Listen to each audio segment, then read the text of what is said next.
The objects and artifacts that define a culture. For many Native Americans, those items are no longer in their possession. Instead, they're held by museums, universities, and other institutions. And while efforts continue to try to return them to tribal nations, something else that was taken away decades ago can never fully be restored. It was just always hanging in essentially our living room. For Brandy Tyree, this isn't just a buckskin dress. In a perfect world, every time somebody sees and hears about Emma, I hope they think about how important it is that we are inclusive and that people get to be who they are.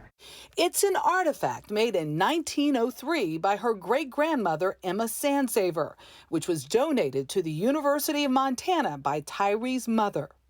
Sandsaver was a Native American student at the Fort Shaw Indian Boarding School, one of more than 400 government-operated boarding schools that force Native children to assimilate by stripping them of their language and culture. They had to be white at all times. Except when it was convenient. And I think the school decided that a way to get publicity for how awesome these schools were, that they would take these young women around to play basketball. They let them design and make their own Native dresses that they could wear at halftime. How confusing was it? You were making a dress so you could be yourself at halftime, but all the other times you had to be what was somebody else's definition of white, a culture that wasn't yours. They played so well that they were invited to the Louisiana State Purchase Exposition of 1904, better known as the St. Louis World's Fair.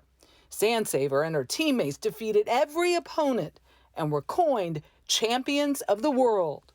So I found out that it was intact and donated to the school.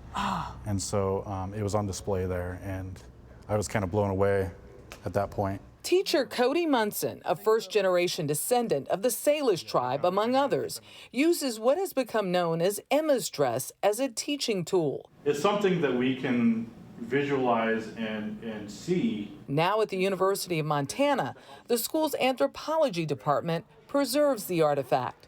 To a certain extent, Native students kind of have a sense of pride that kind of comes along with the story of the Fort Shaw team and Emma's dress. And, you know, bringing some of that reality back to light shows that they have a little more story than people have told previously. Students Raymond Combs and McKaylin Runningfisher support the efforts to preserve the dress. I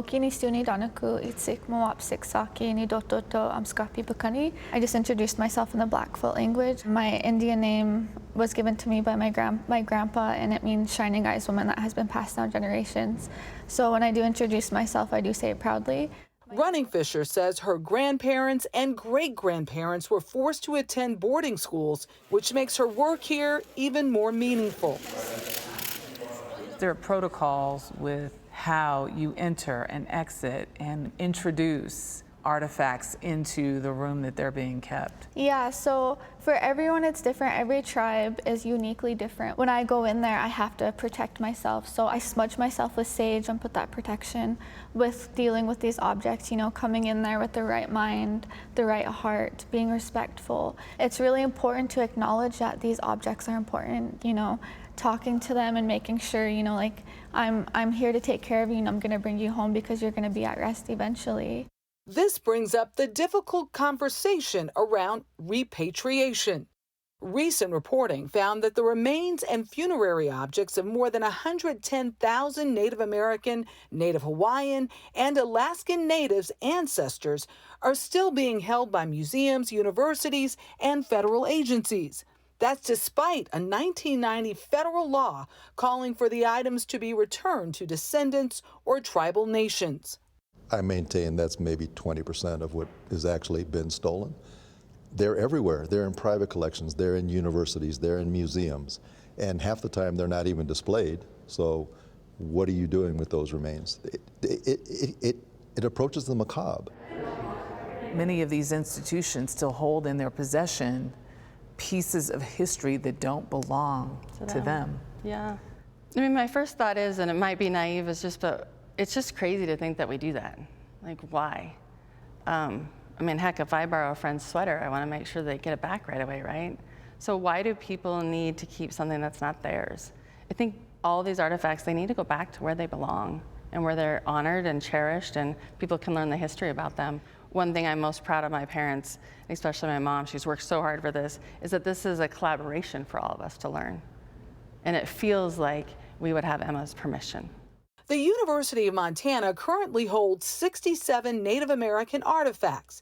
42 have been made available for return, while 25 have not.